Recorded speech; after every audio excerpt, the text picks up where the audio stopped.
Buongiorno a tutti ragazzi, ieri sera scherzando, poi alla fine fra me e Marco vediamo di beccare questa, diciamo, asteroide, vediamo tu guardi di qua, io guardo di là, alla fine tutti e due abbiamo trovato qualche cosa. In effetti io ho trovato un oggetto misterioso, non so che cos'è ragazzi, sembrava un UFO, non lo so che cos'è. Io comunque vi faccio vedere il video, poi giudicate voi. In effetti a me già era difficile farlo perché il tempo, diciamo, qua era nuvolosissimo, poi si è aperto un po' il cielo.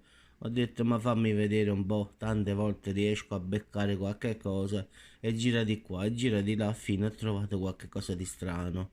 Subito l'ho preso il cellulare e ho cercato alla meglio di registrare sta cosa, diciamo, strana. Era come un oggetto metallico che volava nei cieli, poi all'improvviso, verso il finale del video, vedrete che questo proprio scompare, quindi non era una stella anche perché si muoveva a destra e a sinistra.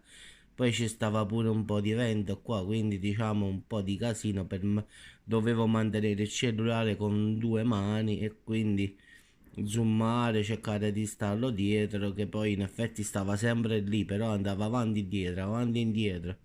Poi a un certo punto non l'ho visto più, ho scuturato tutto il cielo a guardare dove poteva stare, ma niente, è scomparso semplicemente. Invece Marco ha beccato forse l'asteroide, quindi poi se mi darà l'ok farò vedere la foto perché giustamente è la sua, quindi non mi permetto di pubblicare una cosa non mia. Quindi guardate il video e poi giudicate ragazzi. Ciao a tutti.